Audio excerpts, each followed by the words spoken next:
listening to Not Crazy, a Psych Central podcast, hosted by my ex-husband who has bipolar disorder. Together, we created the mental health podcast for people who hate mental health podcasts. Hey everyone, and welcome to this episode of the Not Crazy podcast. My name is Gabe Howard, and I am here with my co-host, Lisa. Lisa, welcome to the show. Thanks, Gabe.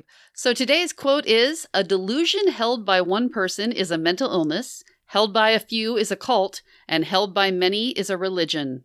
And that is actually a super common saying, so we're not going to really have an attribution. Do you mean there isn't one, or you just don't want to give the person's name? I could not find where it comes from originally. Comedians have said this, posters say this. It doesn't seem to be something I can pinpoint down to one specific person.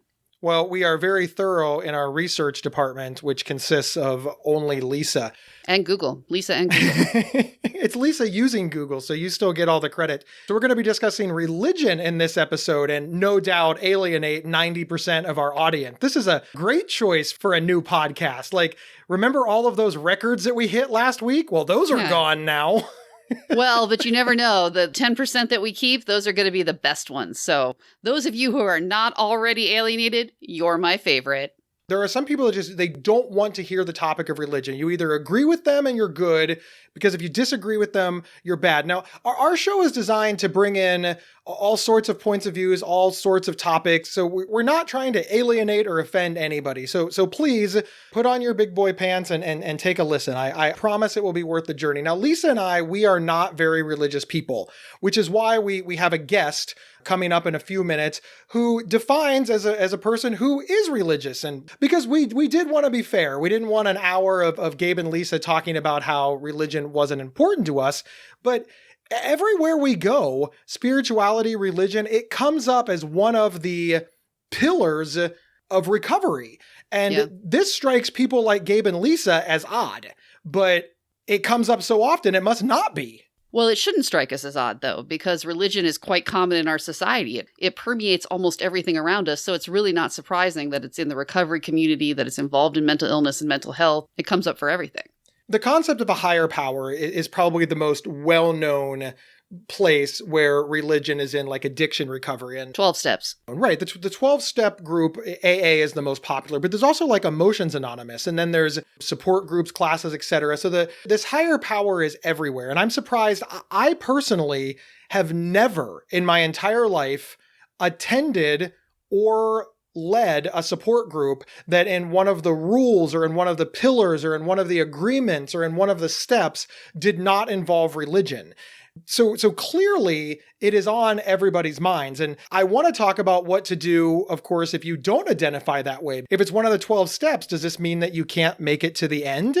It does kind of get messy, because now let's say that you do acknowledge a higher power. I've heard many a story of people arguing over what that higher power looks like. Well, we both believe in a higher power, but your higher power is wrong. Well, especially in the U.S., the 12-step model really dominates all things mental health, mental illness, recovery, addiction. I've even been to groups or to therapy programs that are not about addiction. I personally never struggled with addiction. And they still say, we use a 12-step model. But that was designed for addiction recovery, so how is that going to help me with my depression?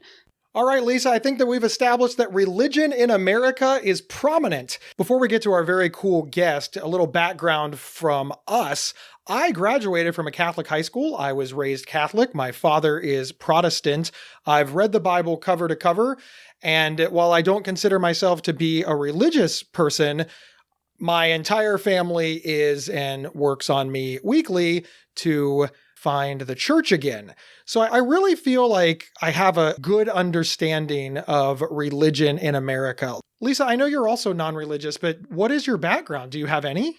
I was raised with religion. My family went to church every Sunday. I stopped attending when I was in college, but I have read the Bible and taken a lot of theology classes, and I don't consider myself to be a Christian, but I do have a lot of background and knowledge about the religion. Now, Rachel Starr Withers is the host of the podcast Inside Schizophrenia. She's a person living with schizophrenia. Rachel is a religious person. We're probably going to disagree. Rachel, are you cool with that? I absolutely am. I love it when I invite people on the show and in the little email, I'm like, look, we've selected you because we don't agree with much of what you've done or said. And that's why we want to make sure that your viewpoint is acknowledged. A lot of people think it's a trap. Do you think it's a trap, Rachel? Yeah. I assumed you were. That's why I was on the show. That is not boding well for your relationship with Rachel, Gabe. Do you think that we are part of the gotcha podcast media? Is that a thing? No. If that is a thing, I want to be part of that. Make that a thing. Rachel, we have established that Gabe and Lisa not so religious. Can you talk about your religious background and your general feelings, just your personal belief system? Well, I grew up in the South in the Bible Belt. So that's like a church on every corner, very, very conservative type Christianity. And if you're not even like familiar with the South and everything, you have different denominations, and some denominations are looked down upon.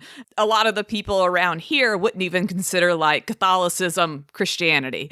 They wouldn't consider Pentecostal Christianity. It's like, no, you're either like Baptist, Southern Baptist. I mean, you can get a little crazy and be non-denominational, but that just means Baptist.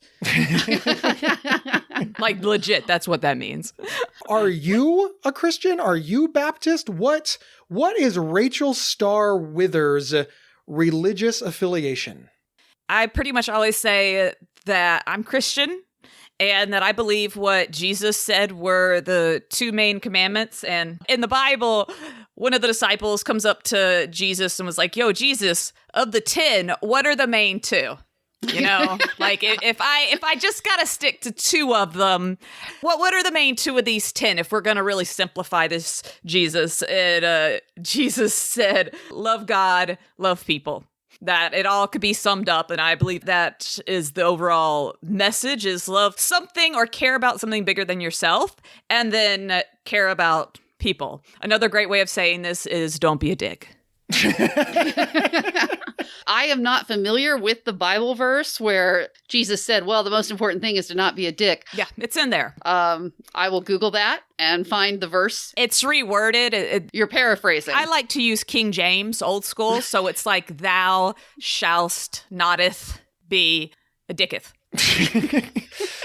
Rachel, one of the things that is kind of striking me is, on one hand, you're being like very cavalier, you know, but on the other hand, I know that you are very religious and you are also a solid studier of theology. One of the reasons that we picked you is because we feel that you're very reasonable. You're not too far one way or the other. We also picked you because you're cool as hell, but right. And available. Right, yeah. That's very helpful. You currently define as Christian, but you're not picking a specific denomination. Are you currently a churchgoer? Growing up, my family actually started the church that we went to, and it was like my great-grandmother started the church. Oh, wow. Yeah, and which is a big deal. Like my grandmother, she taught in the church. Very, very religious background, and it was Southern Baptist, which is pretty much known to be like the strictest. I was on the puppet team, and like we had to be careful with the puppets that they didn't move too much because that would look like they were dancing, and dancing was forbidden. Even puppet dancing. Oh. Like literally, we couldn't have the puppet sway too much because dancing is not allowed.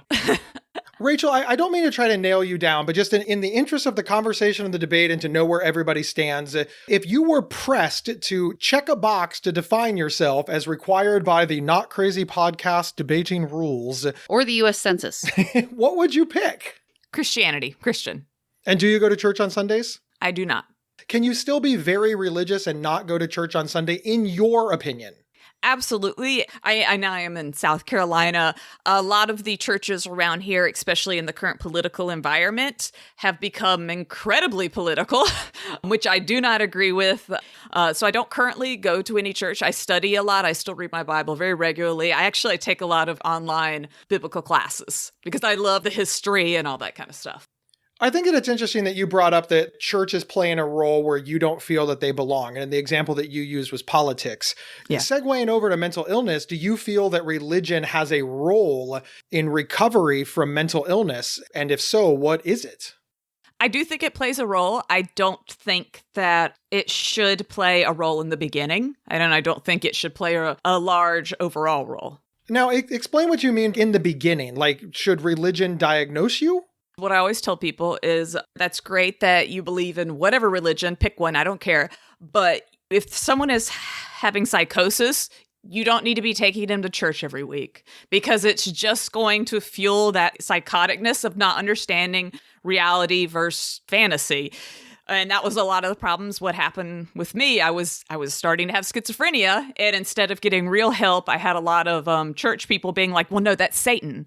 Well, no, oh, that hallucination, that's Satan manifesting. And so they weren't helping me at all. They were telling me, don't get medication and let's pray over it. And everything you're seeing is real. And so I was very untreated for many years because, yeah, they made life much more harder for me to get real help. What age were you when this was going on? My late teens, early 20s was when things really got bad. But I grew up when I was little, I was told the same thing. I kind of thought everyone had demons and stuff. If you go to church every Sunday, well, if you go to church 3 times a week, Sunday morning, Sunday night, Wednesday night, and all you hear about is angels and demons. And then if you're hallucinating like me, well, yeah, obviously I'm seeing the angels and demons we all keep talking about. See, now, for my money, that is why I believe that religion can be extraordinarily dangerous. Because after all, you're right. There's a lot of imagery of Satan doing things. And I've talked to many, many people that say that they did not go to a doctor and they did not get help because they thought that they were just being punished for their sins, that this was Satan's involvement and what they needed was more church. This is why I think that religion and spirituality should have zero part in recovery from mental illness. And I want to be clear here. I'm talking about severe and persistent mental illness. I understand the role of spirituality and mental health issues, anxiety and the grief process, et cetera. I'm talking bipolar disorder, major depression, hearing things in your head. What do you say about that? And I agree with what you're saying. The other side of that coin, which I think is far more dangerous, isn't so much that you're being punished by Satan, is that you're being called on by God. People who are being punished, I feel bad, I'm not going to lash out. And we have so many issues. And if you look around our current political climate and things, it's more so the thought of, oh, we're chosen. I have to do this. And that's where it gets dangerous. And that's kind of like what was happening with me it was more so like, okay, God's choosing you to see a realm that you shouldn't see. You've been given special powers and you have now a requirement. It's not so much I feel bad. It's I'm supposed to go and do this thing. And that's where I think the dangerous part is, especially when we're talking about like schizophrenia.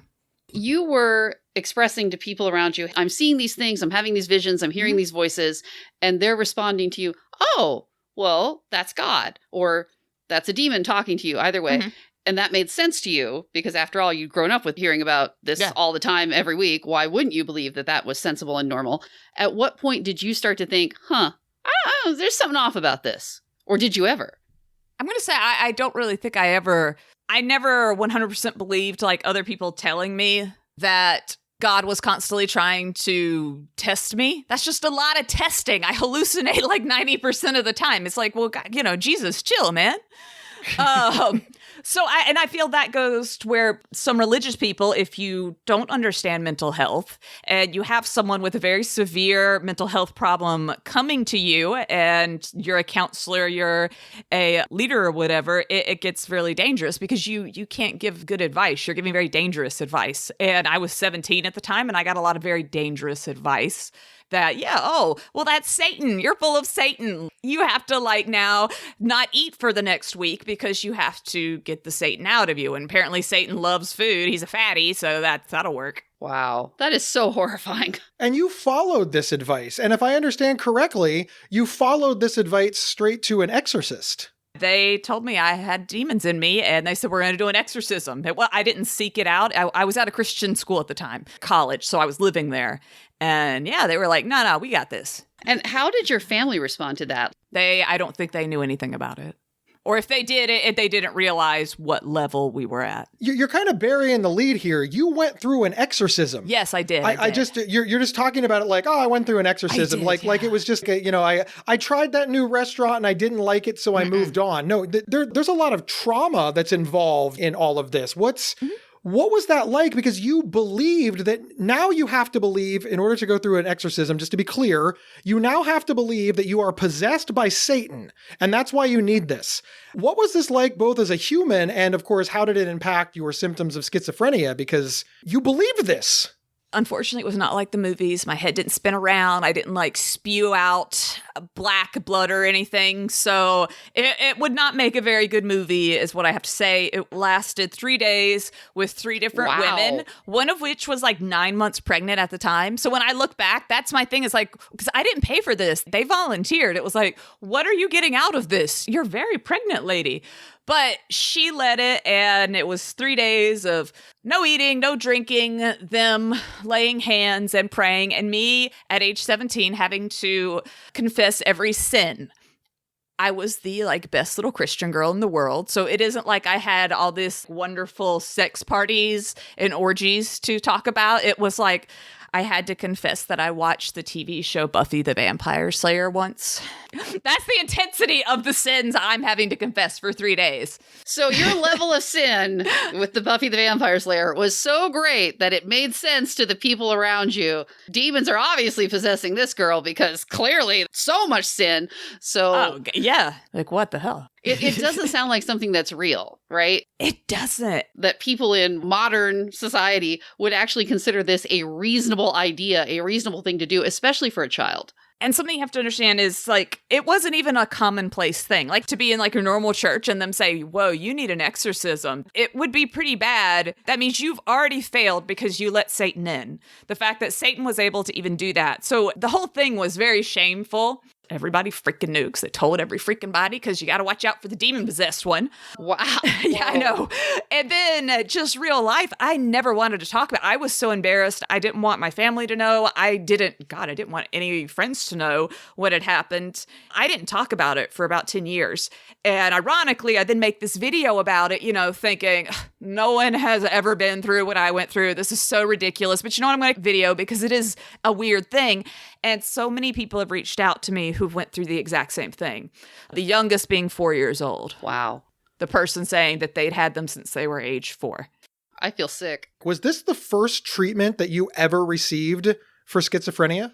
So at the school, apparently the guy I was seeing was a real doctor because he subscribed an antidepressant, and I was on it for a few months and it didn't work. So you did see a doctor. On campus, the campus doctor, yes. Right, you were prescribed something, that didn't work, and so this was the second treatment. Yes. For schizophrenia that you received.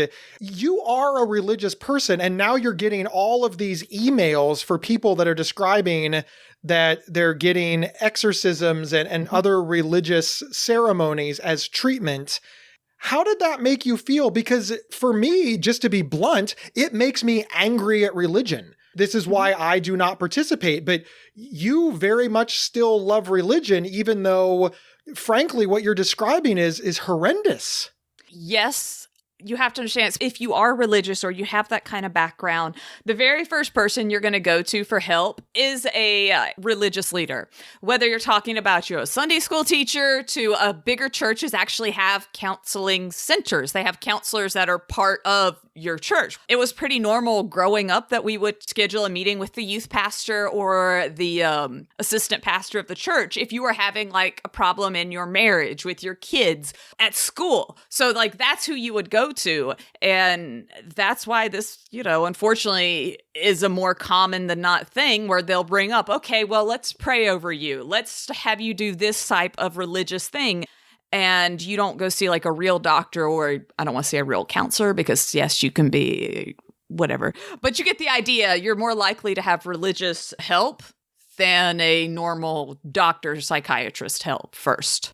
We all seem to agree, from all our different walks of life and belief systems, that this is not the role of religion in recovery, and that religion should not be doing this, that this is bad, that the whole Christian counselor thing, etc., they're not trained, they should refer you to real doctors. At this point, there's just no conflict. We all agree, we all should hug, but we completely disagree. I know that we do. Mm-hmm. Where do you think the role of religion belongs? Again, Lisa and I have established in the beginning, we think it belongs nowhere. Where does Rachel Starr Withers believe that religion is helpful in recovery? I feel that once you're on that road, when you have a solid grasp of what's real, what's not, for me, it's very helpful. I pray every night. I pray multiple times a day. It's not always nice prayers. Gabe likes to joke that I don't curse. I curse a lot in my head. And a lot of the time, I am talking to my concept of God. For me, it helps to kind of be like, okay, what's happening to me? Why is this happening? And being able to talk to someone who I knows where the world's going kind of helps me deal with where I'm at right now. I don't feel like I'm talking to myself. I feel like I am talking to God or cursing at God, trying to understand what's happening to me. So you feel that prayer is acceptable as long as you're still seeking medical treatment? Yes.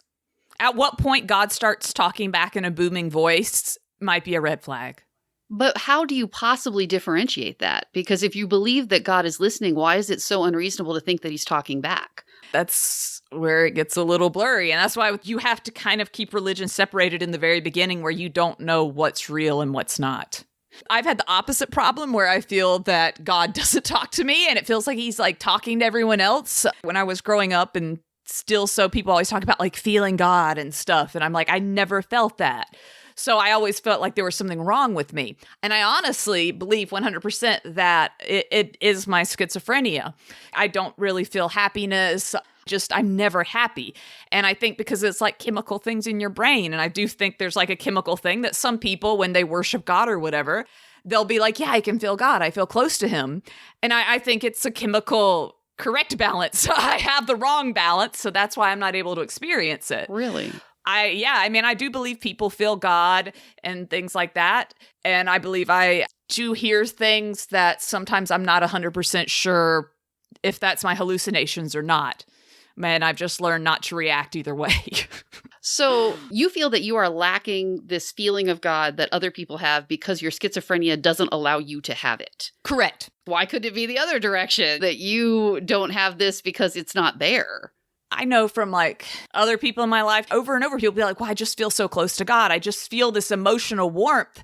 And the way they describe it to me is what I think of like happiness and things that I don't experience. So that's one thing, is that I think that there are ways to connect. You know, your body reacts to different things. And I do think they're reacting to something. But I think that people with depression, with schizophrenia, with bipolar, who don't experience the world like normal people, I think that for you to have faith, it's a lot more intense, because you don't get the happy feelings. You don't get like the warm fuzzies, but you're still looking for guidance and hope, and you still need to kind of try and figure out the world.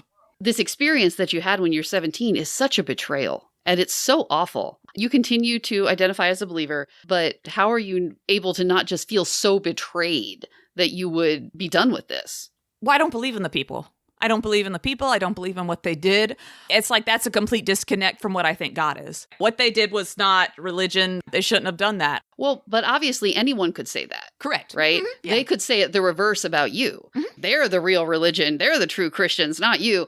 If the same logic can justify both people having completely opposite beliefs, how are you able to maintain faith in that logic?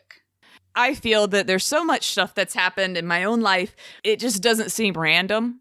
And if you know a lot about me, you know, okay, Rachel has schizophrenia. She got a flesh-eating bacteria. Like, there's so many ridiculously over-the-top things in my life that I really feel I'm like, F you, God. Like, what the hell? Come on, man. Like, I was out helping people and I got a flesh-eating bacteria. It's not like I was drinking and going wild with my sex parties and you're going to get a flesh-eating bacteria in your face. And it's like, I go through things and I'm like, I just feel that that's totally God. So religion is not like a warm, fuzzy thing. For me, trying to understand, my hallucinations have never been nice. They've always been very disturbing. I don't want that to be random. I like at least being able to talk and be like, God, I can't take this tonight. Like I've had nights where I've just like, I feel like I prayed myself to sleep crying because I couldn't make the horrible things go away. It helps me to believe that there is something there, that the world isn't all darkness. That is a common atheist argument, that this is the proof that God doesn't exist because all this bad stuff happens. But you're seeing it as it's actually almost a proof that he does exist because then it's all darkness. That's the most depressing thing in the world to me, is that it's just darkness then. I don't want to live in a world where it's just horribleness. I have to believe that there is good and people can choose to be good. And there is like something that wants us to be good and be happy and pushing us towards being good. And that's how, for me, I know when religion is good or bad, is when people do bad things, when you are hurting others. I don't care what your religious book says. No. Then you are like everything else. You are adding to the darkness. And I can't live in a world with the thought of everything is just bad or has the potential to be bad. There is nothing pushing towards good. So it's interesting that you see religion as pushing toward good. And the reason that I bring that up is because mental illness pushes toward the negative. Is it possible that all of this is just this nebulous concept? It's all very random and there's nothing pushing towards good. There's nothing pushing toward bad.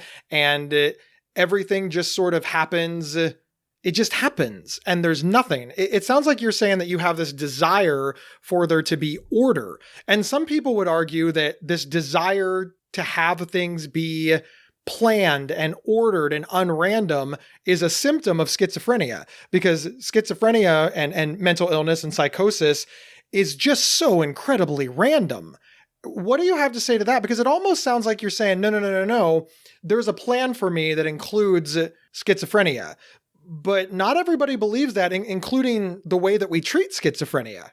It's kind of a mess, right? And that goes back to kind of what causes mental illnesses and stuff. I'm a belief, because I had it since I was a little kid, that I was born with it. My parents didn't do anything. My mom wasn't like drinking when I was a baby. You know, there's no reason for me to have schizophrenia except that I just do. And I don't think it's a bad thing. I think it's just like, I don't know, like asthma. It's not like you're bad because you have asthma. But I do think it was something I was born with. While I wouldn't say that it's, because I have this, God made like a special plan for my life to go and save the exorcists or whatever. It helps me though to like feel that, yeah, not everything is bad. That schizophrenia isn't bad. That just all this bad stuff is going to happen to me and hurt and pain, that there is something else out there that I can push towards. It's interesting to me because we both have severe and persistent mental illness. We've both had psychosis. And as you know, mental illness has caused me great pain and suffering, just like you. And I'm not playing the suffering Olympics. I'm just pointing that out because we both went through very similar experiences. And what I came through the other side is this has to be random. There can't be somebody that could have saved me and chose not to, because that's just too much to bear. So therefore, it's just random and bad luck. And you came through it on the other side that said, well, I can't just have this be random and bad luck because that's too much to bear. There must be somebody up there deciding it. And for a lot of people watching us are just like, these are a couple of mentally ill people that their brains don't work right. I mean, frankly, don't work right. That's why we're seeking medical treatment. Are we qualified to really discuss this at all? Because after all, we started this show by saying, hey, our brains are broken. And I don't know that we're ever going to get to a clear answer, because after all, there's demons under my bed and there's colors following you around. What do we do with all of that? Because if we didn't have mental illness, this debate would sound very similar, just with different examples.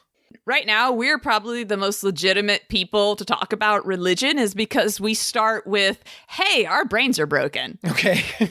I feel like we're like more legit because we have that. We can be like, look, we might not be interpreting everything correctly, but this is what I think. You feel that being open to the idea that you're wrong is a very powerful thing. And we seem to strangely agree on this, which is weird, because I don't think that we interpret the world the same at all.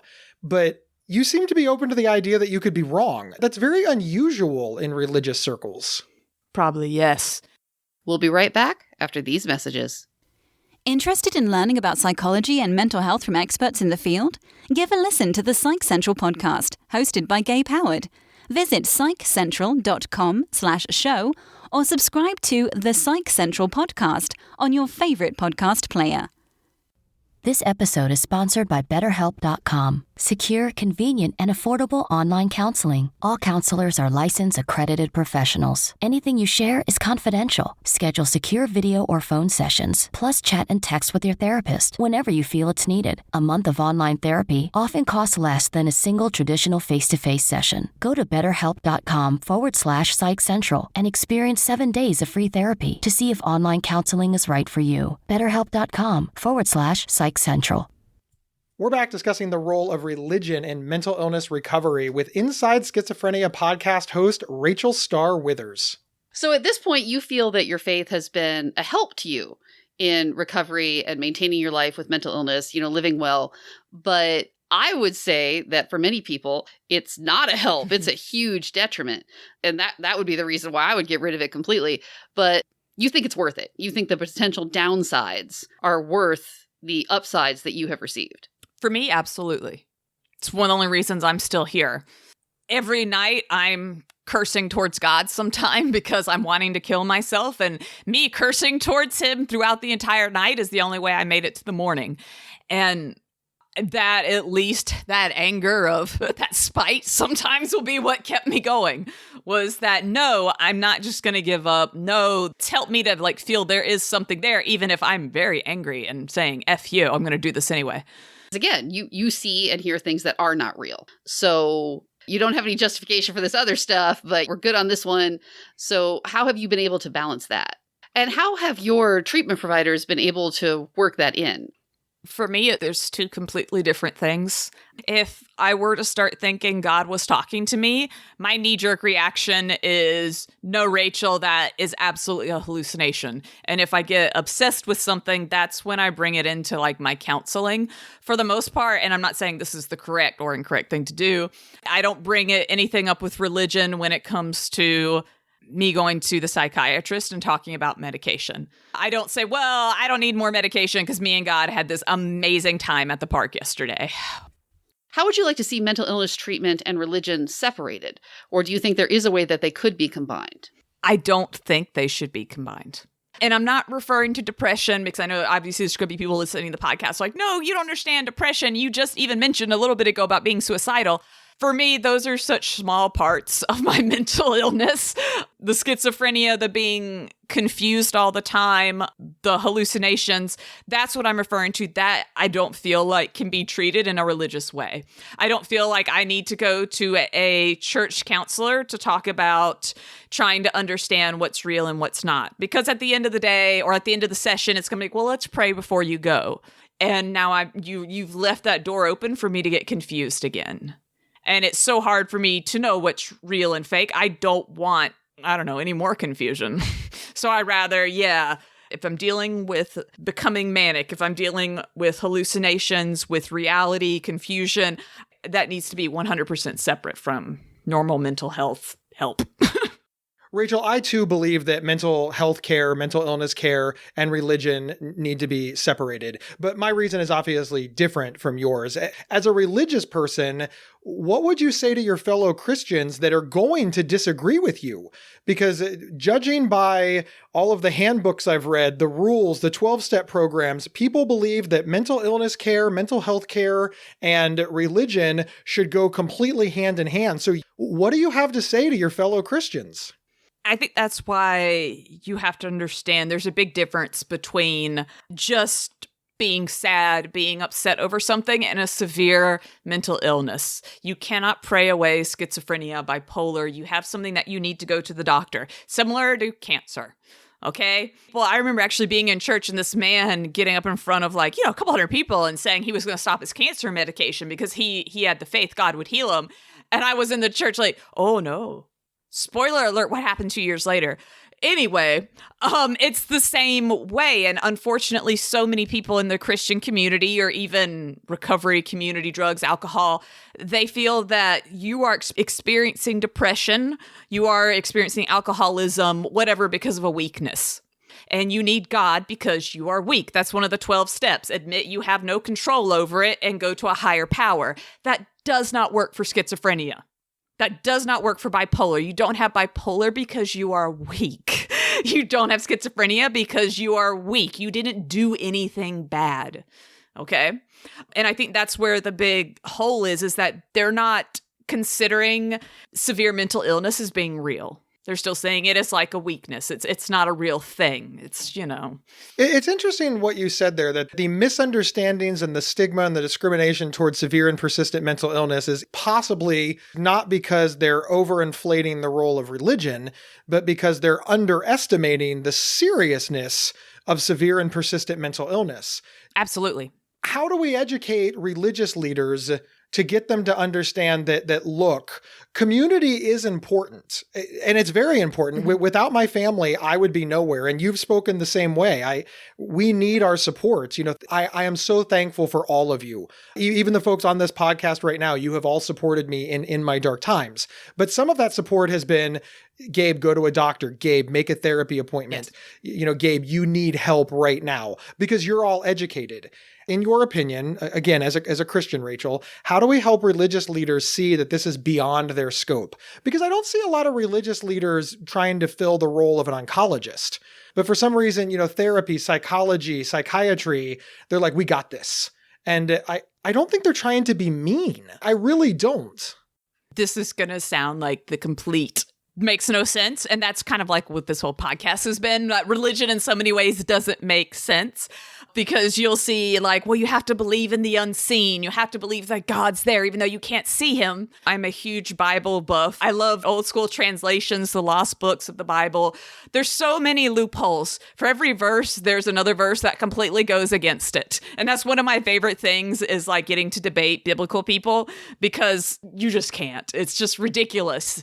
You could go any direction with any argument. Incest, the Bible is for it. Let's get this on. Lot and his daughters. There's no like right or wrong that you can argue with these things. So, I mean, if you look at it, yeah, your brain already needs to be scrambled to fully get and be able to understand and I think follow any religion. You got to be kind of scrambled. And yet when you're dealing with mental illness, they're like, well, that's something you can't see. So it's like they don't believe in it. They're able to believe like in a giant floating spaghetti monster, but they're not going to. All hail his noodly appendage. Yes, I'm a pastafarian. Ramen. Yes. But they're not willing to believe, in mental illness. They'll be like, no, that's not a real thing, though. That's a weakness. That's, you got a really good imagination. Or, oh, that's Satan then. It's not you. It's something else. The idea that your brain can hallucinate, no. We all have these biases and blind spots in our lives. The thing I always find most surprising is, I'll talk to people, and sometimes ones who are the most atheists are also then the most weird about other things like superstitions and ghosts and aliens. And I'll be like, what? You just made fun of me if you're saying a Bible verse, but you're over here going on about like these magic crystals. Yeah. I'm like, what is the difference? I'm slightly offended.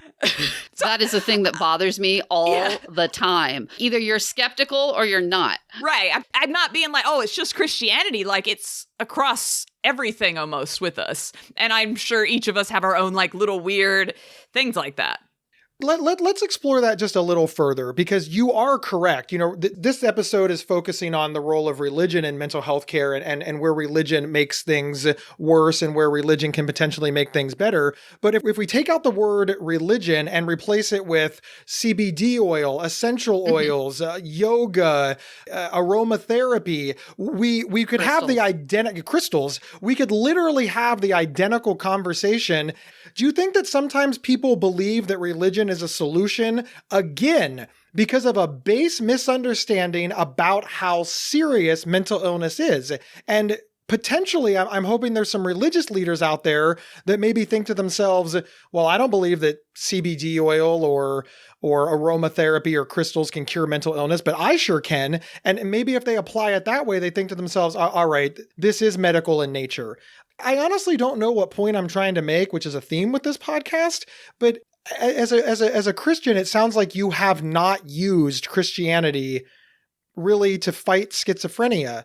A lot of people I know in recovery keep them separate, but I know a lot of people who are literally in harm's way right now because, quote, their pastors got this. Their faith communities got this. My faith will see me through. And in the meantime, there's not a doctor anywhere. And I worry about those people because you got an exorcism, but finally made your way to a doctor. So many people get the exorcism and then move on to a second exorcism, or then they're told that they didn't pray hard enough and therefore they've got two. These are the things that strike me, Rachel. Push back hard against that. Look at our entire world. We have like thousands of years of this is such a big issue. And if it's not the religions we currently have, there'll be a new one out in 100 years. There'll be some new weird thing we believe in. That's how humans are. We're always going to believe in weird crap, and there always are going to be fanatical people who push it to the next level. For my other Christians, my other religious people, back to the cancer scenario, if you have cancer, that's great you believe in God. That's great you believe he's going to heal you. Spoiler alert, he might have made medicine as that resource of how to heal you. So you can believe and pray to God and still take your medication to get better. Same thing with schizophrenia. I can believe in God and still also believe, hey, I need to take my antipsychotics because that's a whole nother level of God talking to me if I don't. That probably is something very physically wrong with me that has nothing to do with the spirit realms, the ghosts, the alien. For me personally, I believe that religion is a very personal thing. And as long as you don't push your religion on me, I won't push my lack of religion on you. And that's sort of how I live my life. It's easier said than done. I'm not saying that I've never gotten to a Facebook fight because I'm only human. And it sounds like that's where you are as well. And I think that's a very mature place to be. But I really, as a mental health advocate, I become terrified when people tell me that they are treating severe and persistent mental illness with religion or some variation thereof. Do you feel the same way? Yes. Is this like a part where we agree? I mean, yeah, you're setting yourself up to fail. And I think now you can also use that with anything. If I decide to treat my very severe schizophrenia with just counseling, I'm probably setting myself up to fail because this isn't just a, hey, I need to go and talk about it. I'm still going to become very, very, very sick if I just sit around talking about having schizophrenia. I have to be on medication. I'm on 4 different antidepressants alone. And I still go to counseling and pray and all this stuff. Does that mean that I don't believe in God because I have to take 4 antidepressants? No, it just means that I have an illness that I need to, if I'm going to keep living, I have to do this thing. I have to take this medication. Makes perfect sense to me. Rachel, thank you so much for being here. Do you have any last thoughts that you'd like to share with us? Just if you're out there and you're having a hard time and you've went through things like exorcism and stuff like that, know that you're not alone and get help because we all definitely need help to get through some of our past traumas. And check out Inside Schizophrenia if you want to hear more Gabe, at least. It's Gabe and Rachel, and it's a really, really cool podcast. It's actually hosted by Rachel. I am just the co-host. And you can find Inside Schizophrenia on your favorite podcast player or by going to the website, which, Rachel, what's the website? psychcentral.com/IS. Rachel, thank you so much. You are the bomb. Yeah, thank you so much. You were great. Thank you, guys. All right, bye-bye. Bye. I thought it was great that Rachel stopped by, and Lisa, I get to work with her all the time. Na na na na na na. She's amazing. Lisa, what are your first impressions? I have trouble understanding how, after going through something so horrible as the exorcism, she still finds a place for faith in her recovery. How about you, Gabe? What did you think about what Rachel had to say?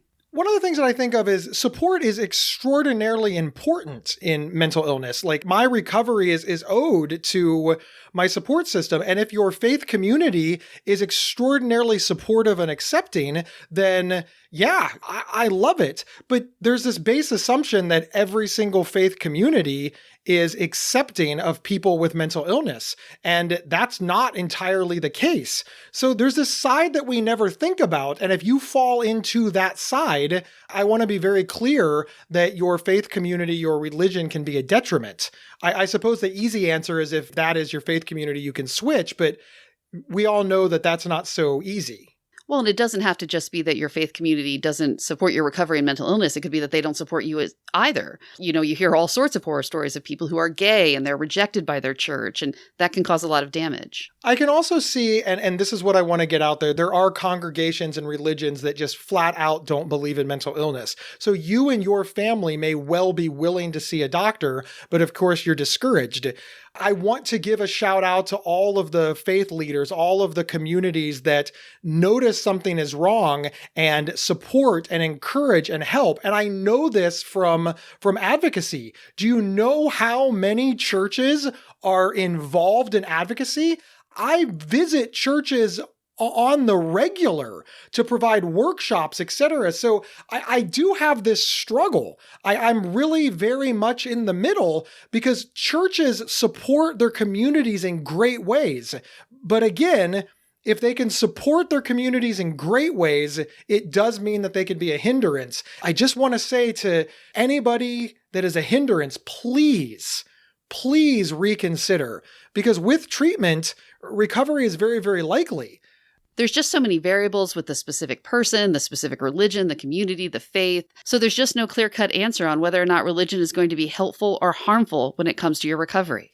The reality is your mileage may vary. Not everything is inherently good. Not everything is inherently bad. Exactly. It's all about the specifics of the situation. There's not going to be one answer that works for everyone.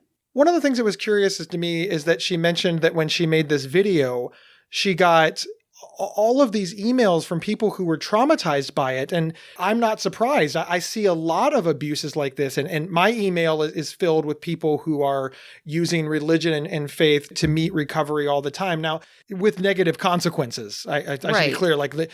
Maybe that's the thing. Maybe the people who are having good experiences using religion to manage the symptoms of mental illness just aren't emailing me. I do want to be open to that possibility, but the people who are hurt, they're just so hurt. And whenever I try to get religion to move forward, listen, all you've got to do is stay out of it. Like they stay out of cancer treatment. Just stay out of it. Whenever anybody hears a story of somebody saying, I'm quitting my chemotherapy, I'm not going to an oncologist, I'm just praying over cancer, generally speaking, people are like, that's not a good idea.